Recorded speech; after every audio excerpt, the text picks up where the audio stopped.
warahmatullahi wabarakatuh. Sebelum memulai atau melakukan proses pembelajaran, terlebih dahulu kita harus menyusun rencana pembelajaran, yaitu silabus dan RPP. Untuk mengetahui kesetimbangan itu apa, kita lihat contoh berikut ini. Contoh pertama, ada beras dan juga ada timbangan. Ketika kita ingin menimbang beras sebanyak 1 kg, maka kita butuhkan massa anak timbangan sebanyak 1 kg.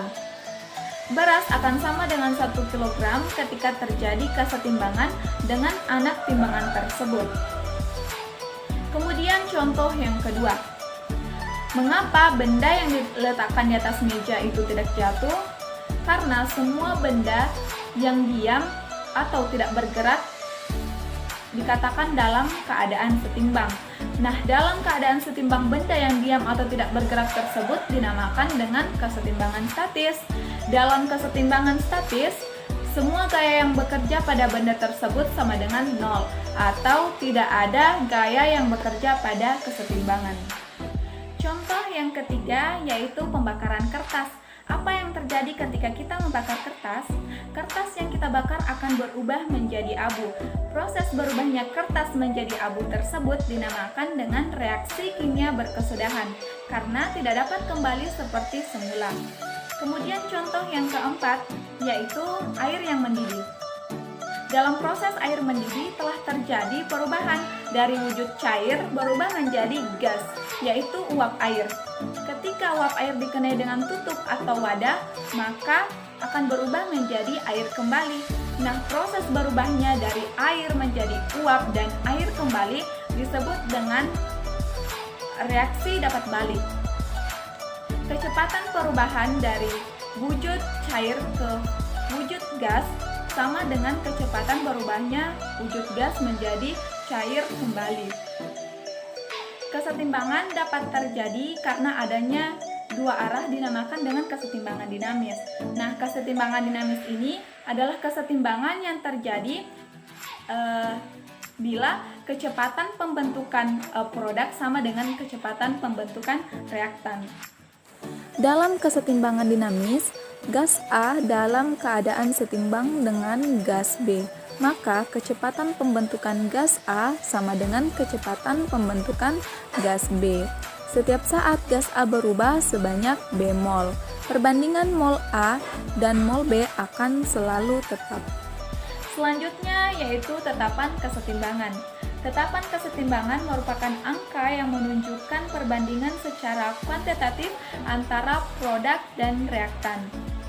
Sesuai dengan prinsip Licklider, jika dalam kesetimbangan dilakukan aksi, maka kesetimbangan akan bergeser dan mengubah komposisi zat-zat yang ada untuk kembali mencapai kesetimbangan. Kesetimbangan adalah perbandingan hasil kali molaritas reaktan dan juga hasil kali molaritas produk yang masing-masing dipangkatkan dengan koefisiennya. Kesetimbangan adalah perbandingan hasil kali molaritas reaktan dan hasil kali molaritas produk yang masing-masing dipangkatkan dengan koefisiennya. Tetapan kesetimbangan dapat dilihat melalui persamaan berikut, di mana K merupakan tetapan kesetimbangan, A merupakan molaritas zat A, B merupakan molaritas zat B, C merupakan molaritas zat C, dan D merupakan molaritas zat D. Untuk lebih jelasnya, kita lihat contoh berikut ini. Contoh soal, 1 liter campuran gas pada suhu 100 derajat Celcius pada keadaan setimbang mengandung 0,0045 mol di nitrogen tetraoksida dan 0,03 mol nitrogen dioksida. Tuliskan rumus tetapan kesetimbangan gas tersebut dan hitung tetapan kesetimbangannya.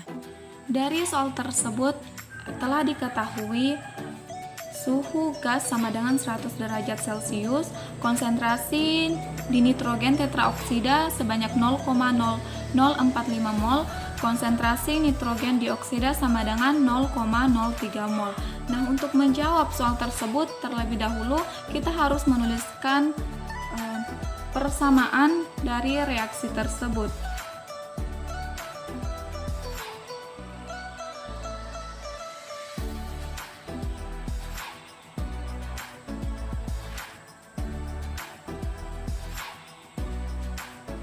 Dari persamaan ini reaksi tersebut belum setara. Untuk itu kita setarakan reaksinya menjadi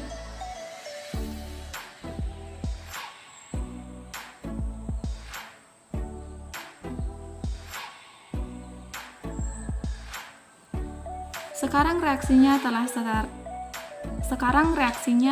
setara. Kita lihat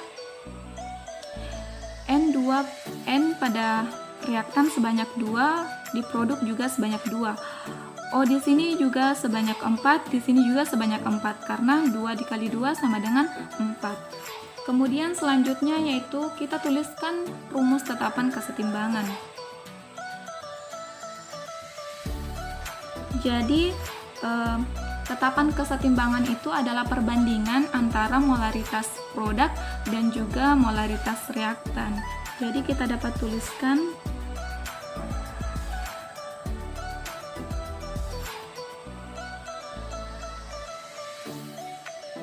dipangkat 2 kan karena koefisiennya sebanyak 2.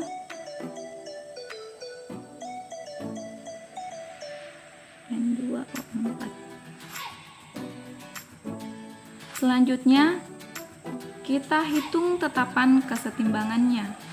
Nah, untuk menghitung tetapan kesetimbangan,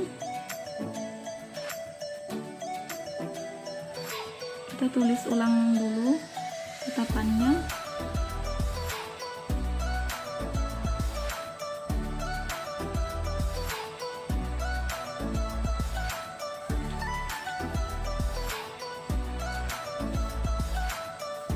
Langkah selanjutnya, di sini di soal tadi sudah ditetapkan bahwa konsentrasi nitrogen dioksida itu sebanyak 0,03